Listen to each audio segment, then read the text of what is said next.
While winemaking in the Eastern Mediterranean has an ancient history, the region's modern wine business is a new development. It's a combination of the old wine world and the new.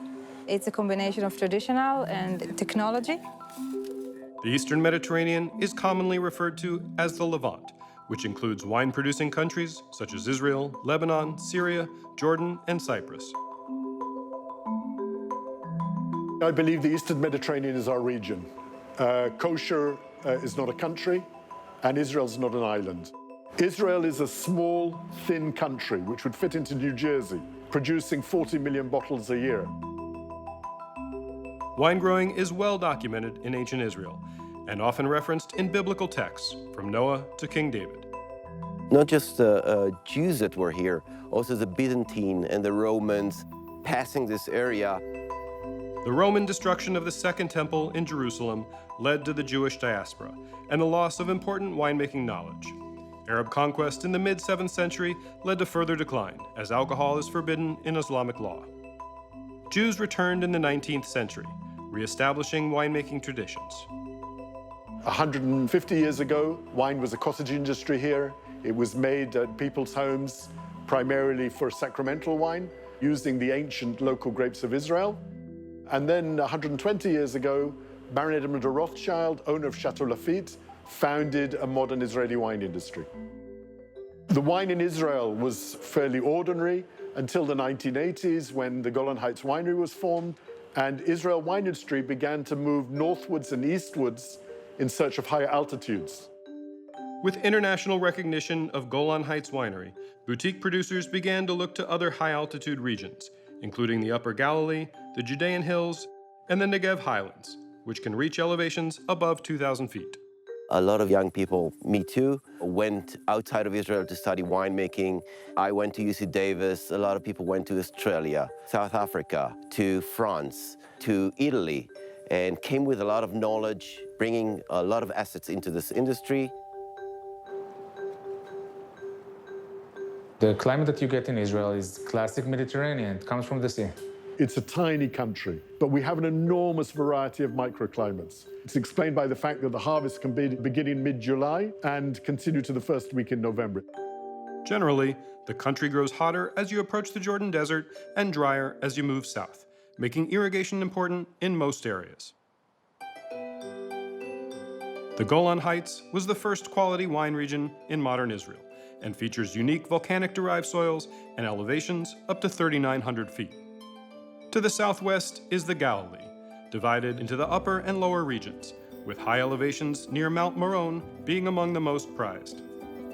Part volcanic, part terra rossa, part gravelly soils. This is our most beautiful region. Forests, valleys, streams, and it's covered with vines. The Upper Galilee fruit is very, very high quality. Our grapes are grown in a higher elevation. The ability to grow grapes in higher elevation improves the flavor and aromatic components of the grapes.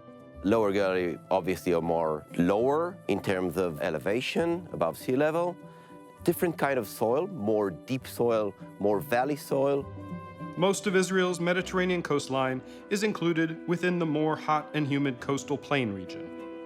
What's special about this area is the breezes from the Mediterranean cool the area, and it's more known for the bulk or the volume Israeli wines. The Judean foothills, close to the city of Jerusalem, serves as a transitional region between the coastal plain and the central mountain range, and is home to many of Israel's larger wineries. The Judean mountain range cuts diagonally across the northern half of the country and helps define the Central Mountains.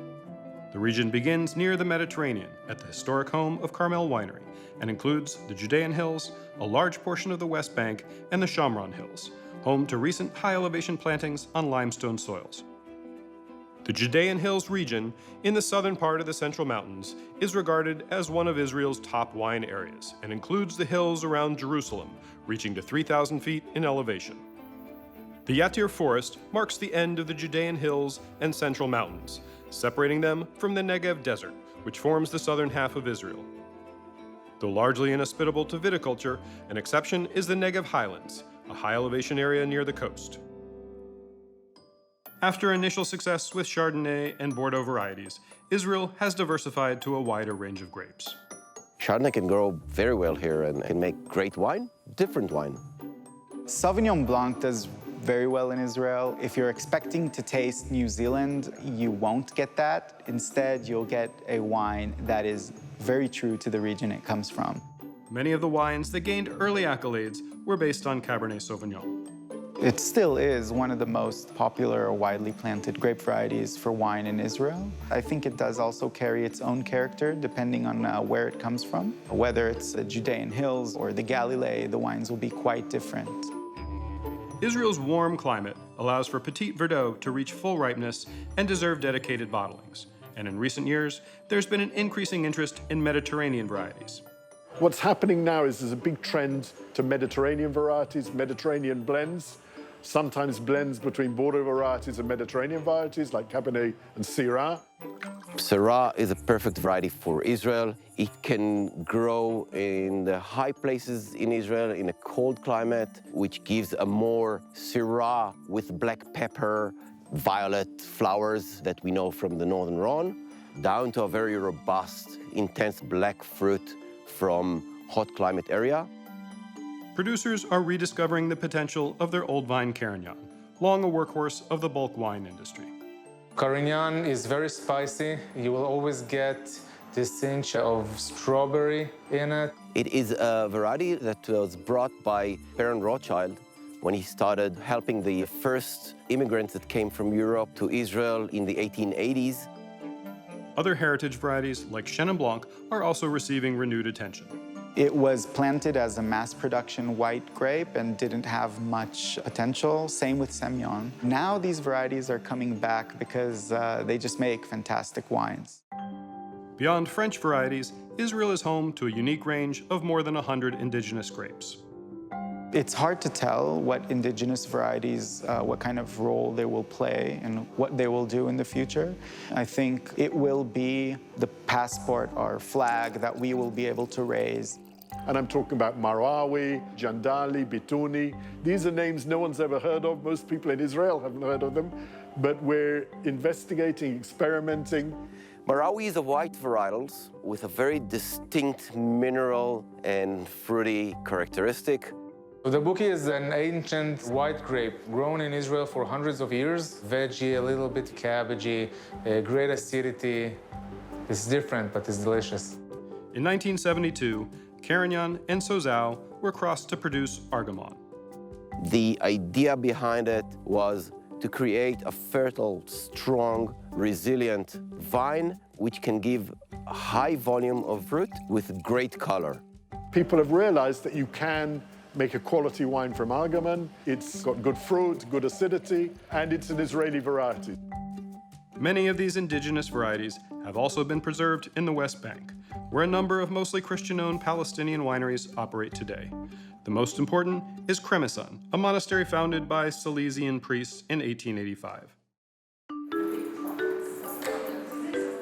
Kosher wine plays an important role in Jewish tradition and holiday celebrations. Being a kosher winery doesn't have any impact on the wine itself. Kosher wine is the same as you can say biodynamic wine, organic wine. You have a set of rules you have to follow, and if you follow it and you get approved, you get a stamp on the bottle. The moment the grapes are crushed, they have to be handled by someone who is observant of the seventh day, the Shabbat. Then they can only be touched by them throughout the whole winemaking process until the bottle is sealed. So you're not allowed to use unkosher ingredients in the winemaking, and the handler has to be a religious Jew. Apart from that, the growing, the harvesting, the fermentation, the aging and bottling, all happens the same as a non-kosher wine. Additionally, fruit cannot be harvested until the 4th year, and vine rows must be left free of additional crops. While kosher wine is an important facet of the industry, not all Israeli wine is kosher, and not all kosher wine is Israeli. Like Israel, Lebanon has produced wine since ancient times, yet it was slow to develop a modern industry. In recent decades, however, the industry has begun to grow.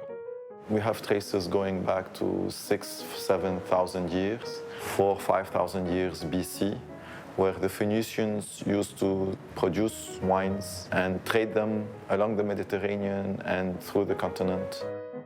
When the Lebanese Civil War broke out in 1975, only 4 wineries existed, including Chateau Moussard, whose age-worthy wines prompted global interest in export markets, and Chateau Cassara, formed by a group of Jesuit monks in 1857. Following the Lebanese Civil War, so after 1990, the first 5 years was rebuilding a little bit the country, and then new wineries started to be implemented. Today, more than 50 wineries exist in Lebanon, and the high-elevation Bekaa Valley is the largest and best known.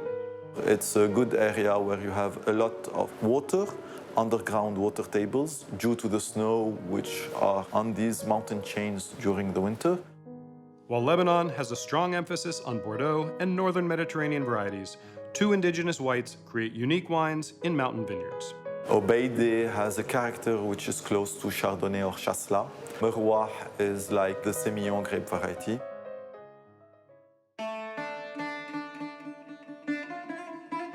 Just off the coast of Israel and Lebanon, Cyprus is the Mediterranean's 3rd largest island, and home to the world's oldest wine still in production.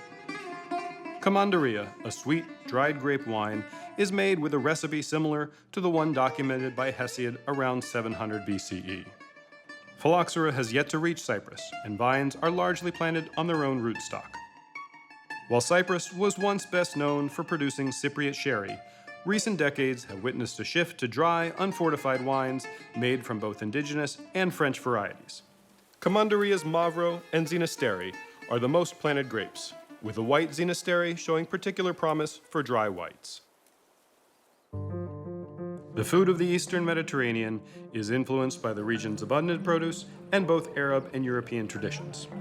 The most common eating in Israel is the meze, which is the Eastern Mediterranean hors d'oeuvres. You go into a restaurant, you get 25 small plates put in front of you, each one full of flavor. Lebanese cuisine is something which is today becoming very trendy. You have a lot of dishes like hummus, like baba ghanoush or mutabbal, like tabouleh, like fattoush. While this cuisine has enjoyed increasing popularity around the world, restaurants abroad have been slow to take advantage of the growing quality of the region's unique wines. Israeli wine has developed enormously in the last 30 years. Who knows where we'll be in the next 30 years? So we're on a journey. I see more creative winemaking here, more blends, fresh wines, wines that really showcase vibrant flavors and aromas that can be made well in our warm Mediterranean climate. Proving ourselves to be a great winemaking country, to make a consistent year after year award-winning wines. It'll take time, but I think we have a bright future.